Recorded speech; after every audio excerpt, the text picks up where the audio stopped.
গুরুত্বপূর্ণ খবর, ভারত বাংলাদেশ সীমান্তে মোটর উদ্ধার। দিনহাটার ঝিকরি গ্রামে মোটর উদ্ধার করা হয়েছে চাষের জমি থেকে। আরো ডিটেল জানাবে শুভঙ্কর রয়েছে। শুভঙ্কর, ঠিক কোন জায়গা থেকে এই মোটর উদ্ধার, কি জানা যাচ্ছে সর্বশেষ?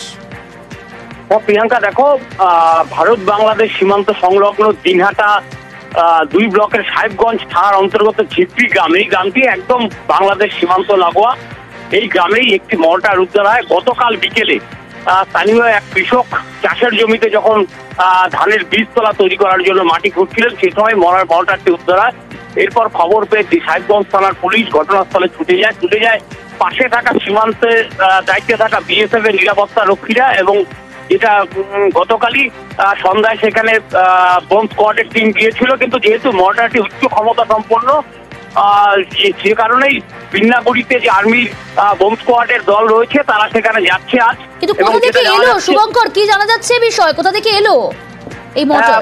প্রাথমিক তদন্তে পুলিশের ধারণা যে 1971 সালে যে ভারত এবং পাকিস্তানের সঙ্গে যে বাংলাদেশের স্বাধীনতা যুদ্ধ হয়েছিল, সেই যুদ্ধের সময় হয়তো পাকিস্তানি সেনার তরফে এই মোটরটি ব্যবহার করা হয়েছিল। সেটি কোনো কারণে হয়তো তখন সেখানে রয়ে গিয়েছিল, তারপর থেকেই সেখানে ছিল বলে প্রাথমিক তদন্তে পুলিশের ধারণা। বেশ, অনেক ধন্যবাদ। স্বাস্থ্যকেন্দ্রের স্বাস্থ্য খারাপ, চারদিকে ঝোপ জঙ্গল, দেখে মনে হতেই পারে পরিত্যক্ত বাড়ি। অভিযোগ, সন্ধ্যের পরে এখানে বসে যায় মদ জুয়ার আসর। ঢুকছে খানাকুলের ঘোষপুর প্রাথমিক স্বাস্থ্য কেন্দ্র।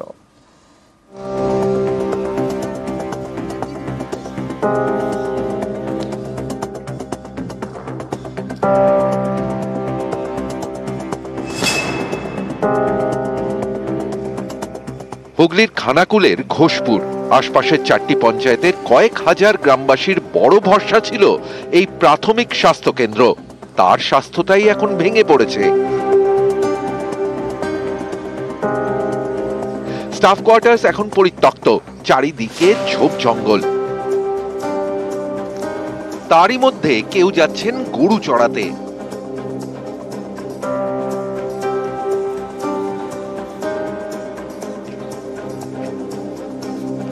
এও অভিযোগ, বেহাল স্বাস্থ্যকেন্দ্র চত্বরেই রাতের বেলায় বসে মদ জুয়ার আসর।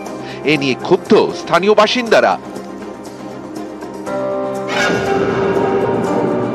স্টাফ কোনো থাকছে না, ঘর বাড়ি আছে, রাত্রে মদ খাওয়া হচ্ছে, ঢেলাশুনি হচ্ছে। এখানে সাধারণ মানুষ যাতায়াত করতে পারছে না, মদের বোতল পুরো আছে, বলতে গেলে তাকে ধুমকি মারছে। আমাদের অসুবিধে খুবই হচ্ছে। সামনে এত বড় চিকিৎসা থাকতে আমরা চিকিৎসা সেবা পাচ্ছি না। একটা সময় ইনডোর পরিষেবা চালু ছিল, এখন পড়ে থেকে থেকে নষ্ট হচ্ছে বেডগুলি।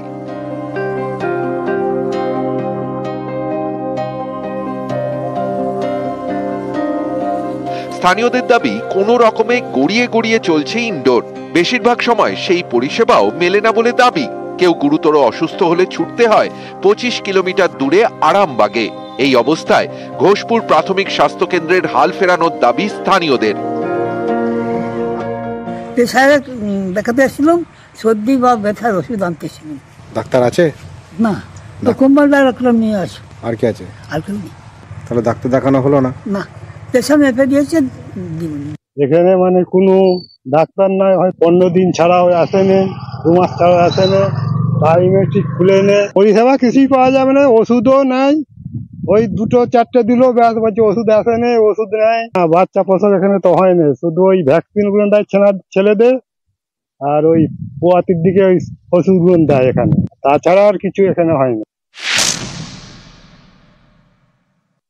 স্টেটে পাঠানো হয়েছে এর বাউন্ডারি ওয়াল বা চিকিৎসা ব্যবস্থা ঠিক করার জন্য। সেটা যেরকম অর্ডার আসবে সেইভাবে স্টেট থেকে যা নেমে আসবে সেটাই ফলপ্রসূ। যদি সেরকম থাকে পুলিশ প্রশাসনের সহযোগিতায় সেটাকে রিমুভ করবে। যদিও বর্তমানে এই স্বাস্থ্যকেন্দ্রের অবস্থা কার্যত ভূত বাংলার মতো। নিয়মিত আসেন না ডাক্তার, চিকিৎসা পরিষেবা নিয়েও মানুষের বিস্তর অভিযোগ। চালু হয়নি ইনডোর পরিষেবা। এই স্বাস্থ্য পরিষেবার হাল কবে ফিরবে, সেই দিকেই তাকিয়ে আছেন খানাকুলের মানুষ। খানাকুল থেকে শুভদীপ ঘোষ, নিউজ। প্রধান শিক্ষককে হুমকি দিয়ে ঘুষ চাওয়ার অভিযোগ কাঠগড়ায় অবর বিদ্যালয় পরিদর্শক বা এসআই। Viral audio. বহরমপুর থানায় অভিযোগ সারগাছি রামেশ্বরপুর নিম্ন বুনিয়াদী স্কুলের প্রধান শিক্ষক সঞ্জয় দত্তের। তার দাবি রাস্তায় পুলিশের সঙ্গে বচসা হয়, তাকে মিথ্যা মামলায় ফাঁসানো হয়। জামিনের পরে এসআই অমৃতা বিশ্বাস চাকরিতে নানা সমস্যা তৈরির ভয় দেখিয়ে 30,000 টাকা দাবি করেন। অন্যদিকে শিক্ষকের থেকেও টাকার দাবি, অভিযোগ খতিয়ে দেখার আশ্বাস জেলা প্রাথমিক বিদ্যালয় পরিদর্শক অপর্ণা মন্থনের। আমার সাথে গত সোমবার পুলিশের সাথে একটু ঝামেলা হয় এবং পুলিশ আমার নামে কতগুলো ফলস কেস দিয়ে দেয়।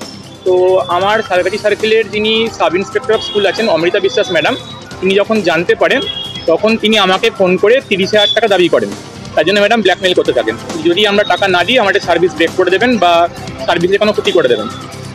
আমি বাধ্য হয়ে যখন ডিআই ম্যামকে কমপ্লেন করি তখন ম্যাডাম আমাকে তার ফ্ল্যাটে ডাকেন, দেখে আমার ফোনটা কেড়ে নেন এবং ফোনের পাসওয়ার্ড চান, আমি দিই না। তারপরে ম্যাডাম ডিআই কাছে আমি কি কমপ্লেন করেছি তা ডিসক্লোজ করতে পারেন, আমি না করলে ম্যাডাম আমার নামে শ্লীলতাহানির কেস দেওয়ার ভয় দেখান। গত আগের প্রাথমিকতে একটা অভিযোগ জমা করেছে, তাদের বিষয়টা এখনো খতিয়ে দেখা হয়নি। এই ব্যাপারে আমরা এখন বিষয়টা খতিয়ে দেখবো, এটা তদন্ত সাপেক্ষ, এখনই কিছু বলতে পারছি না।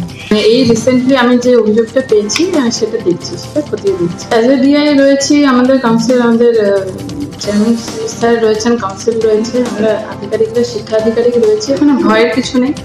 আমরা একটা পড়াশোনার সুস্থ স্বাভাবিক পরিবেশ বজায় রাখতে চাইছি, এখানে কোনো কিছু ভয়ের কিছু নেই। এখানে আমরা যেটা রুলস অনুযায়ী যা হয় আমরা সেটাই ইমপ্লিমেন্ট করার চেষ্টা করি।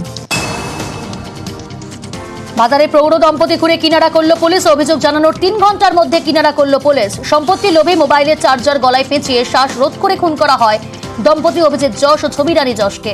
তালা ভেঙে দম্পতির দেহ উদ্ধার করে পুলিশ।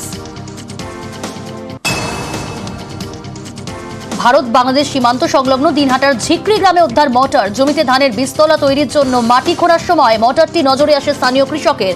পুলিশের অনুমান 1971-এ বাংলাদেশের স্বাধীনতা যুদ্ধের সময় এই মোটর ব্যবহার করেছিল পাকিস্তানি সেনা। গোটা এলাকা ঘিরে রাখে বিএসএফ। হাতে হাত লাগিয়ে গ্রামবাসীরা নিজেরাই তৈরি করছেন পারাপারের বাঁশের সাঁকো। দাসপুরের বোয়ালিয়া গ্রামে ভসরা খালের ওপর ভেঙে পড়েছে কাঠের সেতু। যোগাযোগ বিচ্ছিন্ন 2 মেদিনীপুরের 10 থেকে 15টি গ্রামের। সম্প্রতি এই খবর দেখায় নিউজ 18 বাংলা। 10 দিনের মাথায় গ্রামবাসীরা নিজেরাই উদ্যোগ নিয়ে টাকা জোগাড় করে বাঁশের সাঁকো তৈরি করছেন। বানারহাটে বেহাল আইসিডিএস সেন্টার। অভিযোগ বিদ্যুৎ নেই পানীয় জলের ব্যবস্থাও, এমনকি দরজা জানলাও নেই। চিড় ধরেছে দেওয়ালে, মেঝেতে বসেই ঝুঁকি নিয়ে লেখাপড়া। শিক্ষকদের অভিযোগ 2022-এ হাতির হানায় ভেঙে যায় সেন্টারের দরজা, জানলা, দেওয়াল। 2.5 বছর পরও হুঁশ নেই ব্লক প্রশাসনের। তেলিপাড়া চা বাগানে চৌকাঠ লাইন 510 নম্বর সেন্টারের বেহাল ছবি। বানারহাটের বিডিওর দাবি আইসিডিএস সেন্টারের হাল ফেরাতে প্ল্যান এস্টিমেট পাঠানো হয়েছে, টাকা এলেই শুরু হবে মেরামতি। পিকআপ ভ্যানে গোপন চেম্বার বানিয়ে গাঁজা পাচারের ছক। 129 কেজি গাঁজা সহ গ্রেফতার 2 খড়িবাড়িতে। আলিপুরদুয়ারে নম্বর প্লেটের গাড়ি থেকে তল্লাশি, তাতেই উদ্ধার বিপুল পরিমাণ গাঁজা।